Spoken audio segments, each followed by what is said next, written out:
Welcome back to my channel Suni's kitchen. Like చేయండి, share చేయండి, subscribe అవ్వండి. హాయ్ అండి, ఎలా ఉన్నారు? నేనైతే చాలా బాగున్నాను.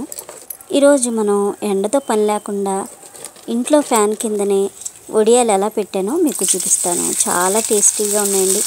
సింపుల్గా చేసుకోవచ్చు. వడియాలు చేసుకోవాలి అనుకునే వాళ్ళు చక్కగా ఈ విధంగా ఎండున్నా వర్షం ఉన్నా మనం చక్కగా చేసి పెట్టుకోవచ్చండి. ఇప్పుడు డాబా మీదకి వెళ్ళి పెట్టాలన్నా, లేకపోతే అపార్ట్మెంట్స్ అనుకోండి పైకెక్కి పెట్టాలన్న టైం సరిపోదు. మనకి ఎప్పుడు వర్షం వస్తుందో తెలియదు. అలాగే పైన పావురాలని ఇలాంటివన్నీ ఉంటాయి కదా. వీటి వల్ల మనకి వడియాలు పెట్టాలంటే కాస్త భయంగానే ఉంటుంది. నేనైతే ఈ ప్రయోగం చేశానండి, ఇంట్లోనే చేసేసాను. ఇంట్లో వేసేసరికి నాకు 2 రోజులు టైం పట్టింది కానండి, చక్కగా ఆరిపోయినాయి. చూడండి, చాలా క్రిస్పీగా, మంచి కలర్ఫుల్గా, చాలా లైట్ వెయిట్గా కూడా ఉంటాయి. ఆయిల్ కూడా ఎక్కువ పీల్చుకోలేదండి. చాలా టేస్టీగా కూడా ఉన్నాయి. సింపుల్గా అయితే మనం ఇంట్లోనే చేసేసుకోవచ్చు. ఎలా అయితే చేశానో మీకు ఇప్పుడు చూపిస్తాను. ఎవరైనా మన ఛానల్ ఫస్ట్ టైం చూస్తున్నట్టయితే సబ్స్క్రైబ్ చేసుకోకపోతే సబ్స్క్రైబ్ చేసుకోండి. చూడండి, 1 కప్పు నేను సగ్గుబియ్యం, లావు సగ్గుబియ్యం తీసుకున్నానండి. 1 కప్పు బొంబాయి రవ్వ తీసుకున్నాను. ఈ రెండిట్లతోటి దీనికి కొంచెం కారంగా అక్కడక్కడ కారం తగలడం కోసం నేను ఒక 7 ఎండుమిర్చి, అలాగే 2-3 కరివేపాకు రెమ్మలు తీసుకున్నానండి. కరివేపాకు ఎలాగా మన పిల్లలు తినరు కాబట్టి ఈ విధంగా అయినా వాళ్ళకి చేరుతుంది కదా, అందుకనే ఈ ముచ్చుకలు తీసేసి చిన్న చిన్న ముక్కలు చేసేసి వీటిని కూడా మనం మిక్సీ పట్టేసుకోవాలి. చూడండి, ఈ విధంగా వేసేసుకొని దీన్ని కచ్చాపచ్చాగా మిక్సీ పట్టేసి పక్కన పెట్టేసుకోండి. అలాగే ఫస్ట్ సగ్గుబియ్యాన్ని ఒక మిక్సీ జార్ తీసుకొని రఫ్గా, అంటే ఒక రవ్వలాగా మిక్సీ పట్టేసేయండి. చూడండి, ఒక మిక్సీ బౌల్ తీసుకొని ఇందులోకి ఇలా వేసేసుకొని మిక్సీ పట్టేద్దాం.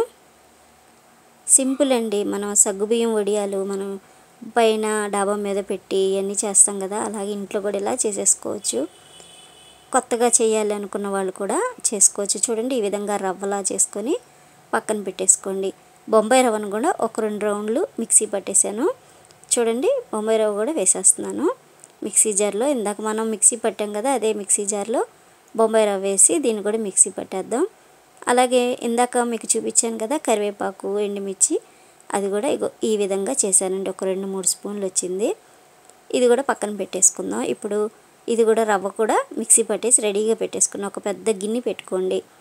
మనం ఒక బౌలు సగ్గుబియ్యం తీసుకున్నాం కదా, అదే బౌల్ తోటి ఒక 4 వరకు వాటర్ వేయండి. చూడండి, ఈ విధంగా సగ్గుబియ్యానికి 4, అలాగే బొంబాయి రవ్వకి 4 వేయండి. వాటరు 4 కప్పులు వేసుకోండి. దీనికి సరిపడా సాల్ట్ కొంచెం చూసుకొని వేసుకోండి. మనం తర్వాత కూడా సాల్ట్ చెక్ చేసి వేసుకోవచ్చు. 1 స్పూను జీలకర్ర వేసుకొని ఇప్పుడు మనం మిక్సీ పట్టిన ఇవి కూడా వేసేసుకుందాం. చూడండి, ఇవి కూడా వేసేసుకొని ఈ కరివేపాకు, ఎండుమిర్చి అక్కడక్కడ కనిపిస్తా భలే టేస్టీగా కలర్ఫుల్గా ఉన్నాయండి. ఇప్పుడు ఇది కాస్త పొంగు వచ్చింది కదండి. ఇప్పుడు సగ్గుబియ్యం వేసేసుకుందాం. ఫస్ట్ సగ్గుబియ్యం వేసేసాక మనం బొంబాయి రవ్వను కూడా వేసేసుకుందాం. నేను ఈ విధంగా వేసేసాను, కానీ కలుపుతూ మనం ఉప్మా ఎలా చేస్తామో అలా కలుపుతూ వేసారనుకోండి మీకు ఇలా ఉండలు రాకుండా ఉంటాయి. నాకు కాస్త టైం పట్టింది. ఇలా ఉండలు అయిపోయినాయి కదండి, ఈ ఉండలన్నిటిని చక్కగా మ్యాష్ చేసేసరికి ఈ టైం పట్టింది. ఇంకా కొంచెం వాటర్ కావాలి, ఇంకొంచెం పలసగా కావాలి అనుకోండి, ఒక 2 కప్పులు మళ్ళీ వేసుకోండి వాటర్. చూడండి, నేను ఈ విధంగా దగ్గరికి అయ్యే వరకు కుక్ చేసుకున్నాను. చూడండి, చక్కగా ఇలాగా ఉడికింది కదా. ఇక పొయ్యి కట్టేసి నేను 2-3 కవర్లు కట్ చేసి రెడీగా పెట్టేసుకున్నాను. హాల్లో పెట్టేశానండి.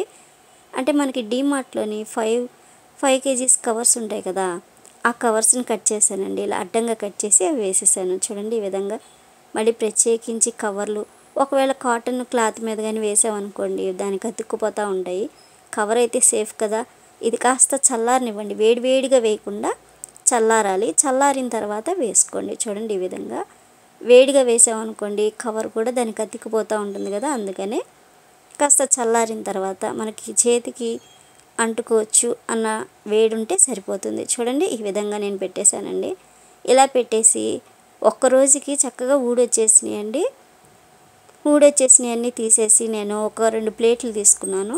ఆ ప్లేట్లోకి ఇలా తీసేసాను. ఇలా తీసేసి ఇలా పెట్టేశాను. చూడండి, ఈ ప్లేట్లో వేసేసి చక్కగా మనం ఫ్యాన్ కింద పెట్టేయచ్చు. లేదు మనకి బయట గోడ ఉందనుకోండి, ఎండ వస్తుంది, ఆ గోడ దగ్గరకైనా పెట్టేసేయచ్చు. చక్కగా 1 ఇయర్ వరకు మనకి ఇలా వడియాలు నిల్వ ఉంటాయి. ఇలా చేసి పెట్టుకోవచ్చు.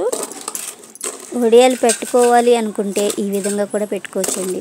మనం డాబా పైకి వెళ్ళే పెట్టుకోని అవసరం లేదు. చక్కగా ఆరిపోతాయి. 2 రోజుల్లో ఫ్యాన్ కింద పెట్టి ఉంచితే ఆరిపోతాయి. లేదు మనకి బయట కొంచెం ఎండ వస్తుందంటే ఇవన్నీ ఇలా ప్లేట్లోకి తీసుకుని గోడ మీద పెట్టేసామనుకోండి, గలగలా ఆరిపోతాయి. చాలా టేస్టీగా ఉన్నాయండి. నాకైతే చాలా నచ్చినాయి కూడా. సింపుల్గా కూడా అయిపోయింది. అంత కష్టమేం లేదు. మనం పొద్దున్న 6 గంటలకల్లా పైకి ఎక్కేసి డాబా మీద వేసి వాళ్ళ మీద వరకు నాకు ఇదైతే చాలా ఈజీగా ఉందండి. ఈసారి వడియాలు పెట్టాలనుకోండి, ఈ విధంగా పెట్టి చూడండి. చాలా సింపుల్గా టేస్టీగా అయిపోతాయి. పిల్లలు కూడా చక్కగా ఎంజాయ్ చేస్తూ తింటారు. సగ్గుబియ్యంతో కదండి, చాలా తెల్లగా టేస్టీగా ఉన్నాయి. ట్రై చేయండి, టేస్ట్ చేయండి. Thank you for watching my video.